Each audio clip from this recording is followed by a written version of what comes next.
18 grados 4. Así es, y ya estamos en Sí. comunicación vía Meet con Nicolás Malinowski, ingeniero electricista y también director del Observatorio de Energía, Ciencia y Tecnología. Hola Nico, ¿cómo estás? Muy buenos días. Hola, buenos días, ¿cómo andan chicos? ¿Todo bien? Bien, todo bien. Todo bien Nico. Bueno, para hablar de la jornada de transición energética que se llevó a cabo el miércoles pasado, bueno, que nos comentes un poquito, ¿no? ¿Cómo viviste esa jornada? Estuviste como expositor junto a Guillermo Garaventa. Sí, bueno, como habíamos invitado el viernes pasado al público de Florencio Varela, se llevó a cabo esta semana, el día miércoles, previo a la marcha universitaria, Sí. la jornada de transición energética organizada por el secretario de Energía de la provincia, Gastón Guioni, junto con Marisa Duarte del Instituto de Energía de la provincia de Buenos Aires, y estuvimos ahí sí compartiendo panel con Guillermo Garaventa. La jornada fue interesante, hubo más de 100 participantes en forma híbrida, eh, virtual y presencial, con lo que muestra, digamos, el interés en la temática que está habiendo, digamos, en términos de qué significa la transición energética, cuáles las líneas que está planteando el Ujú. país en torno a esta dinámica global que se está dando a través del sector energético, ¿no? Así es, y además también para hablar justamente, Nico, esto de conociendo la provincia de Buenos Aires, conociendo también la gestión, ¿no?, de la provincia en cuanto a la Subsecretaría de Energía, pero en general al gobierno del gobierno de Axel Kicillof como gobernador de la provincia, digo, mencionar esta idea de querer, ¿no?, inversiones al respecto, ¿no?, sobre todo sobre la energía, pero no con la idea del RIGI, ni mucho menos, ¿no? No sé si en ese sentido han mencionado algo de eso o se han abocado más a lo técnico. No, justamente se planteó, o sea, lo interesante fue eso, un Sí, complemento desde la política pública claro, con aspectos técnicos, digamos, en el desarrollo, porque Guillermo nos pudo traer todo el desarrollo alrededor del litio que se está haciendo, el claro. desarrollo que está llevando adelante la Universidad Nacional de La Plata junto con YPF Litio y Ujú. demás incentivos, y a su vez entender cuál es la política pública y en estos modelos contrapuestos que estamos viendo, que venimos mencionando tanto entre nación y provincia principalmente, que se pueden ver los dos modelos antagónicos, que la provincia representa un modelo más industrial y entiende la energía como un sendero de desarrollo para un modelo productivo de país, que es la contracara de lo que plantea el gobierno nacional de Javier Milei, Ujú. que el RIGI es la expresión de eso, ¿no? Y en Claro. ese sentido también discutíamos eh, eh, el, el- el rol que tiene que cumplir, digamos, Ujú. el desarrollo del sector energético, aprovechando la transición energética global que se está Ujú. planteando para desarrollar sectores productivos en el país. Y la provincia en ese sentido tiene mucho que aportar porque Claro, primero tiene el cordón industrial más grande de Argentina, claro. tiene un complejo nuclear como el complejo Atucha, que se está desarrollando justamente ahí el reactor Karen, hoy Ujú. paralizado por el gobierno nacional. Y entonces aprovechar todos esos enclaves, esos enclaves industriales para el desarrollo alrededor del sistema energético para generar ciclos virtuosos de desarrollo científico y tecnológico que promueven la industria también, ¿no? Y ahí Claro. también lo vinculábamos con el rol que tienen los institutos de investigación, con el rol que tienen las universidades públicas, que la provincia de Buenos Aires también nuclea muchas universidades públicas, sobre todo en el sector del conurbano, y ahí, sobre todo en un día tan emblemático cuando Claro. se estaba discutiendo el financiamiento educativo, que es de donde salen, digamos, luego los técnicos y profesionales Ujú. para justamente insertarse en este tipo de desarrollos, ¿no? Una de las preguntas, Nico, era la transición energética, ¿para qué o por qué?, ¿no?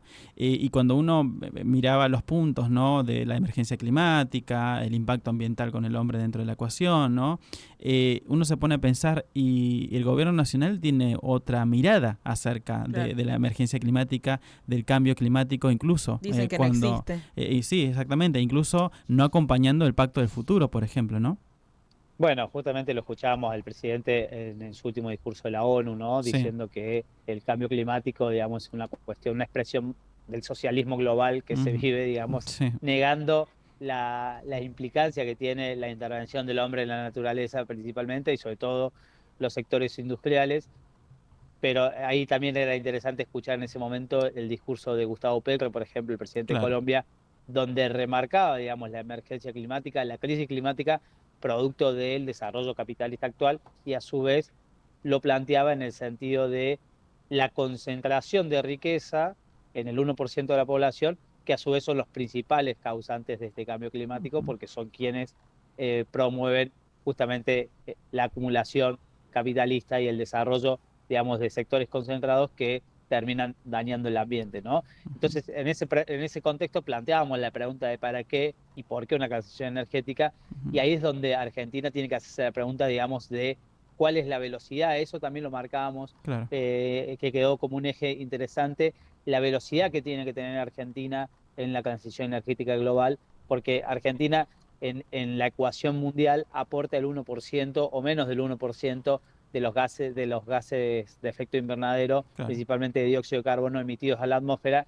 Entonces, la velocidad con que tiene que insertarse Argentina en esa transición energética no es la misma velocidad con la que tienen que hacerla la Unión Europea, Estados Unidos, China e India, Claro. que son los principales responsables en términos Ujú. de países, que después si lo vemos en términos de corporaciones es más reducido, o podemos identificar ese 1% que mencionaba Petro, pero ahí es donde Argentina tiene que decir, bueno, parar la pelota, entender la dinámica de la transición energética global, que con Diego Hurtado la denominamos como una transición energética corporativa, y Ujú. eso, ver nosotros cómo lo utilizamos como un vector o un sendero de desarrollo, aprovechando esas capacidades. Y ahí sí es donde empieza a tener un valor estratégico en clave nacional y en clave de soberanía, lo que es Vaca Muerta, y poder vender los hidrocarburos de Vaca Muerta, ya sea petróleo o gas, para que el Estado Nacional capte esa renta y poder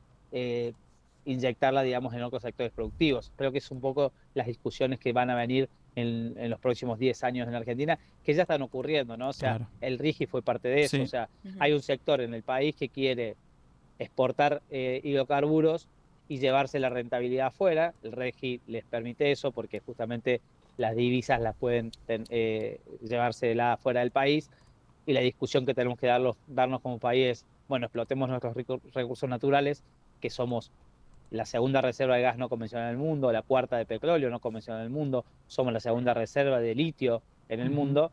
Entonces explotemos esos recursos naturales o industrialicemos esos recursos naturales, pero con una mirada de desarrollo productivo local para cambiar la ecuación de la situación socioeconómica en Argentina, que hoy la foto actual es un 52% de la mayoría de la Argentina bajo línea de pobreza, ¿no? Entonces, Exacto. si decimos el país es rico en recursos naturales, es rico en el sector energético, bueno, aprovechémoslo en esta dinámica global que se está dando para cambiar esa ecuación socioeconómica que vive el país, que claramente va a contracara de lo que plantea el gobierno nacional, ¿no?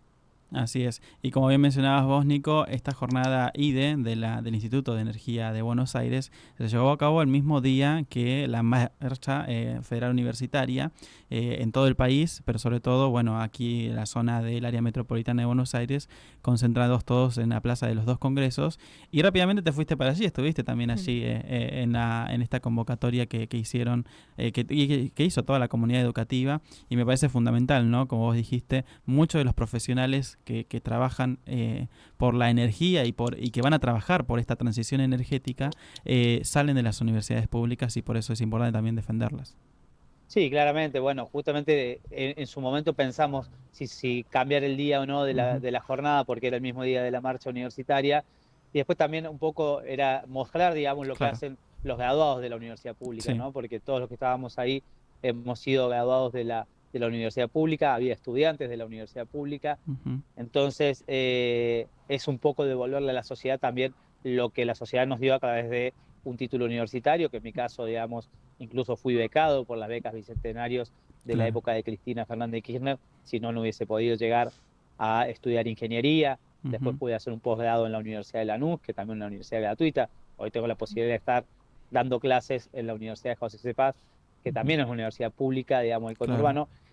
Entonces, esa jornada fue parte de la jornada de lucha, digamos, de Claro. defender la educación pública, que después tuvimos en la plaza Ujú. de los dos congresos por la tarde, donde se vio, era una fiesta, digamos, Sí. del pueblo argentino, y lamentablemente el presidente no la vio así, y incluso cenó de policías, digamos, las avenidas principales, sobre todo al Sí. frente del Congreso, y en un momento empezaron a vallar ciertas avenidas para que no avance la marcha, la manifestación del pueblo argentino, que era una marcha pacífica Sí. y era una marcha política. Esto que se dice, no es una marcha política o no es Sí. una marcha política. Claramente es una marcha política, Claro. como Ujú. es política la decisión Exacto. de Javier Milei de financiar la universidad Ujú. pública, Claro. porque si no se pone el eje sobre de que la marcha es política en contra del gobierno. No, el gobierno está en contra del sector universitario, está en contra de que de la sociedad argentina se desarrolle, digamos, dentro de la universidad pública, que la universidad pública en el país es sinónimo de ascenso social, digamos. Sí. Los sectores populares podemos acceder a la universidad gracias a que es gratuita, y a su vez no es la única condición que tienen que tener los Ujú. estudiantes. Veíamos cómo los estudiantes están bajo la línea de pobreza también, Sí. y el contexto socioeconómico tiene que acompañar, digamos, para que los estudiantes también puedan desarrollarse en las universidades. Si no, tienen que estar trabajando, estudiando, y ahí se alargan las carreras y demás. Claro. O sea, no es lo mismo haber podido estudiar dentro del contexto socioeconómico del kirchnerismo que estudiar en este contexto donde los salarios están totalmente deteriorados, ¿no? Y la Exacto. condición social está deteriorada, ¿no? Entonces empiezan a jugar un montón de variables ahí, pero claramente el presidente no estudió en la universidad pública, muchos funcionarios detestan la universidad pública, y Ujú. bueno, está clara, digamos, de que a la noche ya había sacado un comunicado Sí. deplorable, digamos, con un nivel de odio hacia la sociedad, digamos. Ujú. La verdad que es bastante lamentable que tengamos un presidente de esa talla, pero y ya después con el veto publicado antes de las 12 de la noche, ¿no? Y después, en esto también que se hacía eje Ujú. de que los estudiantes, la universidad pública, el problema son los extranjeros, digamos. Eso es Sí, una sí, Claro, otro locura. de no. los puntos. Sí. La comunidad universitaria extranjera no llega al 4% No, Claro. claro. según el censo del 2022, no llega al 4%, digamos, o más del 4% de estudiantado, digamos, y eso contempla posgrado y grado. Ya el posgrado, los estudiantes extranjeros pagan como los estudiantes argentinos, los posgrados se pagan en Claro. Sí, Argentina. sí. Existen sistemas de becas y demás, pero son hay que pagarlos, digamos, tanto para el que nació en Argentina como que para el que viene de afuera, y a su vez escindir esa discusión de que la persona que viene de afuera también es una persona incluida en la economía argentina, Exacto. alquila una casa, paga Claro. impuestos, Ujú. dinamiza la economía, o sea, Ujú. es totalmente una expresión, digamos, de odio de clase, si se quiere, Sí.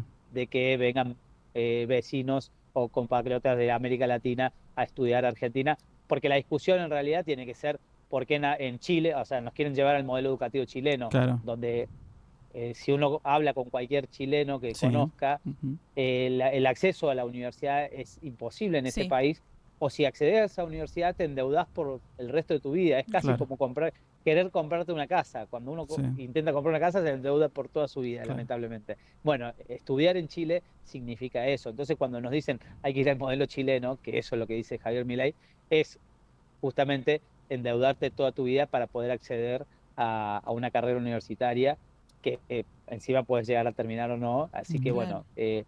y eso en toda la región. Entonces hay que discutir al revés, digamos, por qué en la región los países vecinos no pueden acceder, digamos, a la educación como la que tiene Argentina, ¿no? Exactamente, sí, sí. Muy bien. Muy bueno el análisis de Nico, porque la verdad que así lo sentimos. Bueno, en la plaza se vivió claramente un día de fiesta y apoyando. Y bueno, y como lo hemos mencionado muchos, saldremos las veces que sea necesario en defensa de la De la educación educación. pública. Nico, muchas gracias por estos minutos y bueno, estaríamos hablando la próxima semana. No, gracias a ustedes, y bueno, hay que defenderla siempre, la universidad Sí, pública, y estas intervenciones que uno puede hacer también es devolverle a la sociedad exacto. lo que la sociedad tanto nos dio, ¿no? O sea, poner al servicio, en mi caso, el conocimiento del Ujú. sector energético es eso, ¿no? O sea, es devolver a la sociedad todo ese conocimiento que nos dio a través de la universidad pública, en mi caso, la Nacional de Río Cuarto y la Universidad Nacional de Lanús, y Ujú. bueno, otros cursos que hemos tomado seguramente también por ahí. Así Así que es. bueno, un saludo grande y un abrazo, buen fin de semana, y y saludo a toda la comunidad de Florencio Varela, como siempre. Muchas y a gracias, la producción, Nico. a Pame. a Pame, porque si no me Claro. reclama el saludo. Bueno, está bien. Muchas gracias, Muchas Nico. gracias, Nico. Chao, chao. Pasaba Nicolás Malinowski, ingeniero electricista, magíster en gestión de la energía y director del Observatorio de Ciencia, Energía, Ciencia y Tecnología de la Argentina, bueno, quien estuvo en la jornada IDE del Instituto de Energía de Buenos Aires, Transición Energética, un paso hacia el futuro sostenible. Claro. Nosotros terminamos de esta Sí. manera y nos vamos antes. ¿Por qué? Porque tenemos que tenemos que ir a la irnos jornada, a y la volar a la fiesta de la flor. Sí. Así que bueno, nos conectamos en unos minutos nada más, Claro. ya desde el Polideportivo TVNet. Yes. Van a